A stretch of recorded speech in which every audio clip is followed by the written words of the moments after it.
inzamba irasamirana.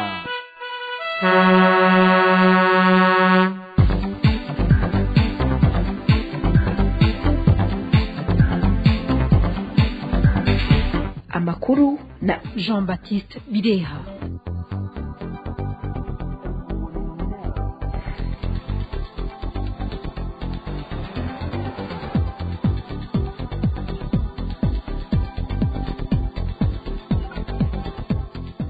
Ndabahaye mwiriwe canke mwaramutse bivanye naho muherereye rinryasango ry'amakuru mu Kirundi nayo akaza kubashimikiye kuri izi nkuru zikurikira. Ubwoba ni bwinshi makozi bo ku bitaro Tanganyika Care ni nyuma yaho umuyobozi w'ivyo bitaro asoreye itangazo rivuga ko kizakazirizwa gutanga amakuru yerekeye umugwayi. Ni nyuma yaho hamenyekanye ko ivyo bitaro bivura abagwayi ba Wazalendo, FDLR na FARDC ku mazina y'abasirikare b'u Burundi. Abavyeyi bo mu gisagara ca Bujumbura baratewe umutima uhagaze n'igurirana ry'abana bo mwibarabara basaba leta n'amashirahamwe atandukanye guhagurukira ico kibazo. Imfashanyo y'imfungurwa y'impunzi bari mu Burundi irashobora guhagarara kubera ubukene bw'amafaranga. Ivyo bishikirizwa n'ishirahamwe mpuzamakungu rijejwe imfungurwa aya n'ayandi ni mukanya sangwa ikaze. Urakeneye kumenya amakuru y'imvaho? Umviriza radio Inzamba agateka kawe ni kuri wezi3 inzamba.org. Dasubiye kwaramutsa. Abakozi b'ibitaro Tanganyika Care bari mu bwoba bwinshi nyuma yaho umuyobozi w'ivyo bitaro asoreye itangazo ryibutsa abakozi ko kizirekazirizwa gutanga amakuru yerekeye umugwayi.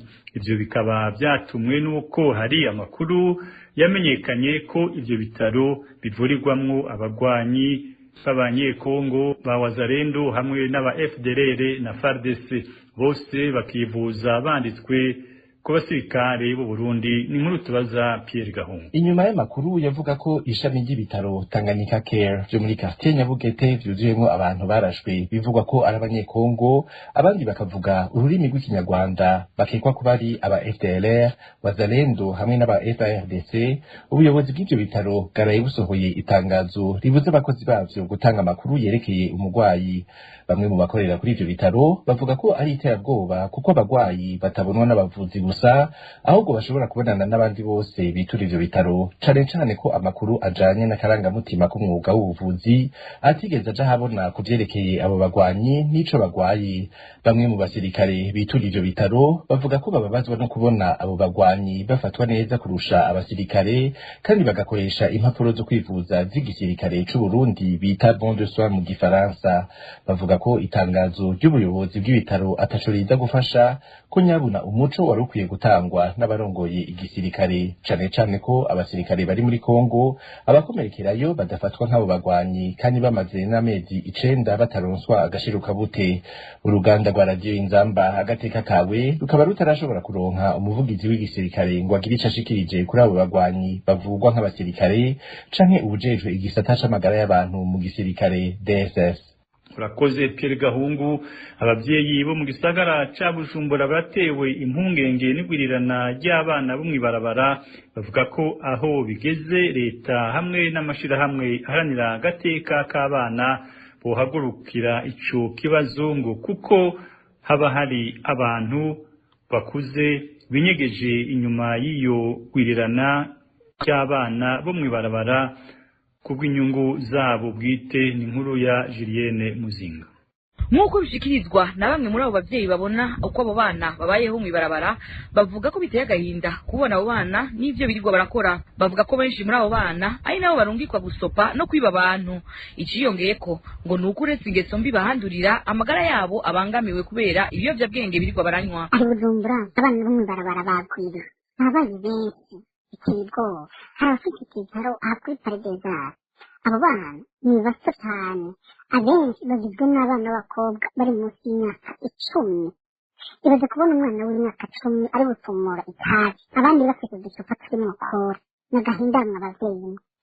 ikibabaza ni uko bafite abantu babatuma kuja muri izo ngero bagasiga basaba amafaranga kandi ayo mafaranga bayashyira abo barungika gusega. Turasabye leta yacu abajejwe agateka k'abana ko bahagurukira ibi bintu, abo bantu batuma abana kuja mw'ibarabara bagahanwa hakurikijwe amategeko. Abo bavyeyi babandanya basaba ko leta yotegekanya inyigisho zo kwigisha abo bana kugira ngo bashobore gusubira mu miryango yabo, kuko benshi naho bafite imiryango batacemera gusubirayo kubera kumenyera ubuzima bwo mw'ibarabara. Inzamba. Imidogo ni yose marimyi bo muri komine Nyanzarake mu ntara ya Burunga, imvu akaba ari aborozi b'ibitungwa baboneshereza mu mirima. Basaba abajejwe intwaro gukurikiranira hafi ico kibazo. Ni inkuru ya Everine Mukeshimana. Nkuko amakuru ava muri bamwe mu barimyi bo muri komine Nyanzarake abitumenyesha, ngo mu gihe cici baragirana ingorane n'aborozi bafite ibitungwa cane cane inka baboneshereza mu mirima canke bakaja kuragira mu myonga y'abanyagihugu aho isi ca yuma igata kanovera.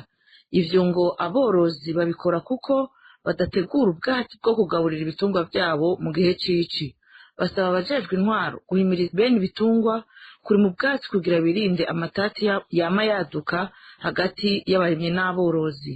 Ivyo ndavyivuga kuko muri komine abarimyi baritoka cane, mbere n'imanza nyinshi zakwaduka n'ibitungwa basigaye bagira ibishevu abarimyi bakabifata.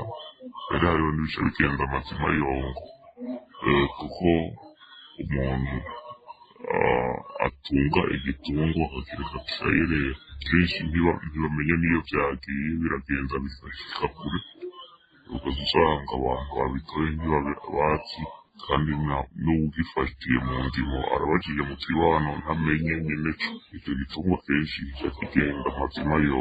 Leta nayo abatware nabo nganya bahimiriza ko abatunze ibitungwa bikurikirana kugira ngo amatati yaturutse ku ivyo bitungwa yagabanuke.